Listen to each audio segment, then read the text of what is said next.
We're now at the Bloodstock Festival with the Sophie Lancaster Foundation. Now, I think I caught up with you guys a few months ago, spoke to one of your directors about the work you were doing around the hate crime laws and the funding you were getting, because you hadn't managed to get included in the hate crime laws, but you had got funding to sort of work your way towards that. Now, so I really want to just catch up, as I always do when I see you guys, about what Sophie Foundation is up to at the moment.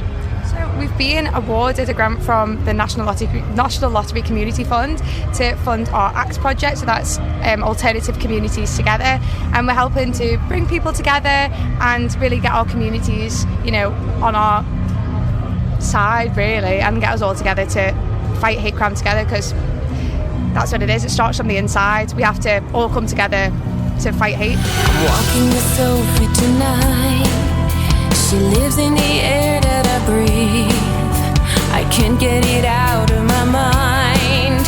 How you were left to bleed. Was it how you dress or how you act? I can't believe how they could act so violently without regret.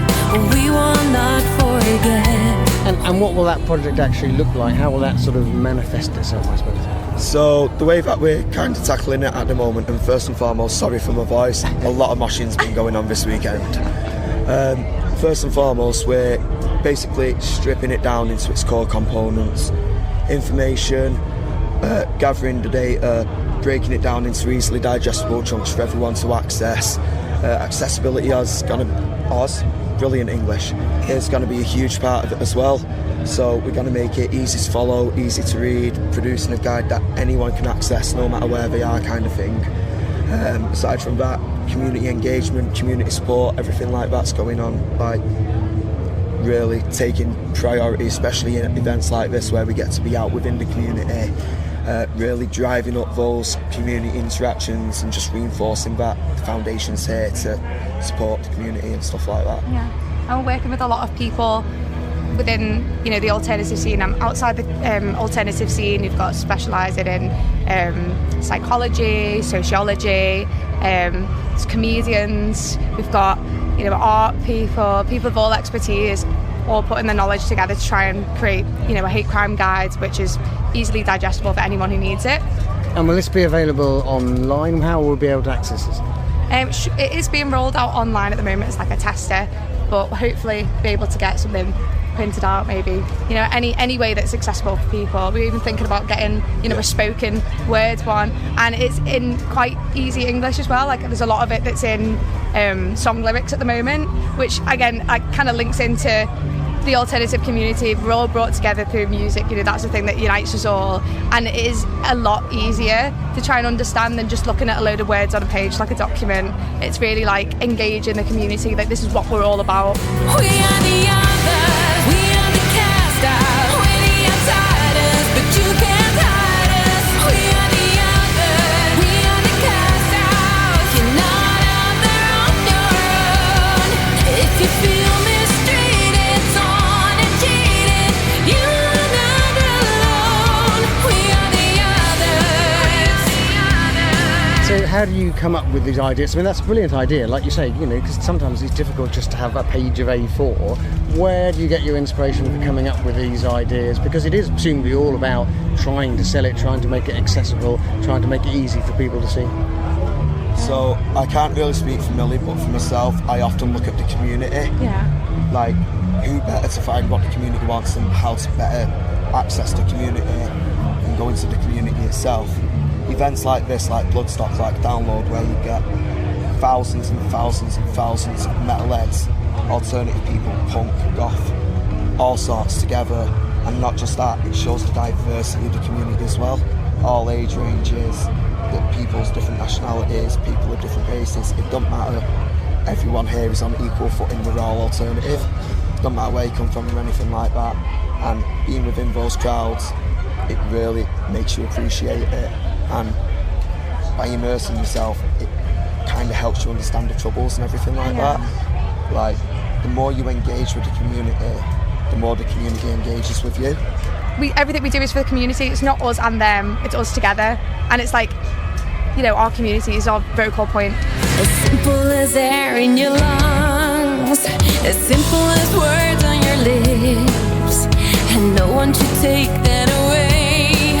No one should argue this. Now with our heads up high, we'll carry on and carry out that we won't let them get us down or wear us out, 'cause we are not alone. 'Cause I know you go into a lot of schools, Yeah. and presumably what you're saying is fine, because you don't have to sell it to me, you don't have to sell it to anybody here, but those aren't the people presumably you're trying to reach. Sometimes they're the people who are suffering. Yeah. How do you reach the people that are sometimes causing some of this pain, some are causing some of the problems?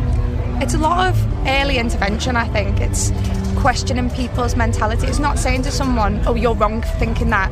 It's really getting to the root of it, like, okay then, well, why do we think this way? Why is this such, a shtick or like a stigma around alternative people? It's really getting to the roots of it, because it's, one thing's telling someone, oh, you're wrong for having that opinion, but it's an opinion at the end of the day, and it has to harvest from somewhere.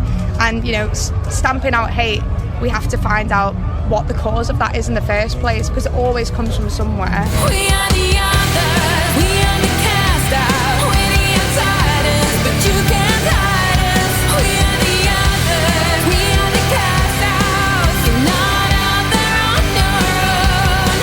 If you feel mistreated, torn and cheated, you're not alone. We are the others. And I think, obviously, I know about you, and I know about the great work you do, but you're not a big organisation, are you? You're very small. How difficult is it then to get your message out there in a crowded market of charities and organisations? Well, I think it's just been so important, because there's only 4 of us who actually work for the foundation, and we've got trustees, and we're very fortunate to have a lot of people in the app project who are working with us at the moment. But it's really our community who've helped spread our work, whether it's wearing merch, putting on fundraising events, going out and talking about it, just bringing it up in conversation. It's our community who've been the forefront of pushing our message. With just 4 people in the foundation, we've got over 140,000 people on Facebook who engage with us and repost everything. Or we've got regulars who come to the stall all the time, and it's really, I don't know, overwhelming sometimes. When I first joined the foundation, when there was regulars who I'd never even met before, and we've been here for 15 years, and I don't know, that to me, that is what community is all about. It's helping each other, lifting each other up, spreading our messages together, and that's why I personally love working for the foundation. Normal is not the norm, it's just a uniform.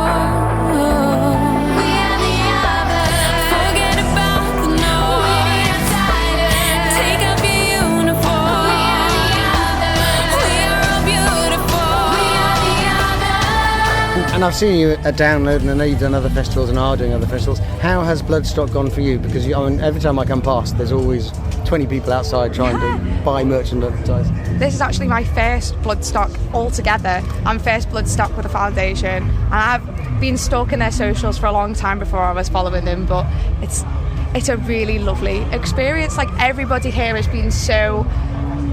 it's just full of beautiful people. I've just engaged with so many people, and I think... I'm neurodivergent myself, so I find it really difficult to talk to people at the best of times. But just walking around, I just feel like I'm just another person. I'm not on the outside. Absolutely. Yeah. The amazing part about the community, and when you immerse yourself in it, is the way I've always worded it is the alternative community is a place for the people who have no place.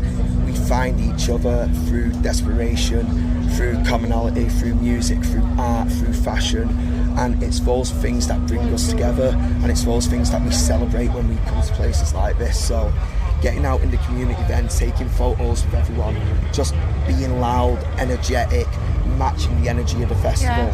People pick up on that, and it really does raise morale. People want to get involved, people want to take photos with us, people want to take photos with a frame, for example. We've been saying, throw the horns up for Sophie. And the amount of people who have been coming running over literally sprinting over to us from Lemmy's Bar. We had people sat down at tables wanting us to come over, people dressed up in costume engaging with us. and it just shows like the uniqueness of the community, because no matter what you're doing, where you're coming from, where you're going, like I said before, you're accepted and you're celebrated, and it's celebrating those differences that really does make the community strong. It's just a place where we can just be. I've always said one of the safest communities I've ever been a part of. Yeah. Like, you know, when you're somewhere like this, if something goes wrong, God forbid, but someone's there for you. Someone's got your back. You fall down in a pit, the first thing people do is pick you up.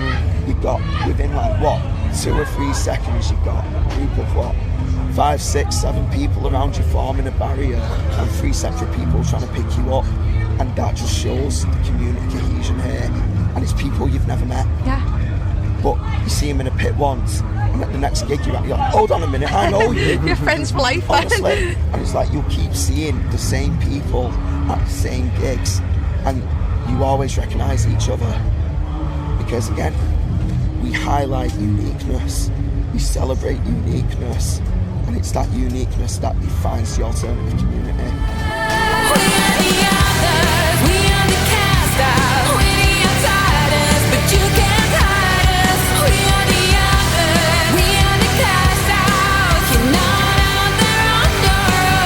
And so where can we find out more information about Sophie? So we've got the SophieLancasterFoundation.com, we've got Instagram, Sophie_Lancaster_Foundation, we've got a TikTok, we've got Facebook. Find out through there, send us a message, email us on inquiries at SophieLancasterFoundation.com. We'll be able to help you out. I'd also like to add, if you're like at a festival, at an event where you know there's a Sophie Lancaster tent, there's no better way of getting information than coming down and saying hello. So, yeah, come down, speak to the staff, speak to the volunteers, tell them your part of the story, tell them what you remember from different festivals where Sophie Lancaster team have been here. Share those experiences with the community, get it out there, make it known, because I guarantee you're not the only one with a story, and we love hearing about it. We love highlighting those voices, so please, please, please come and speak to us. We are the other, we are the cast out,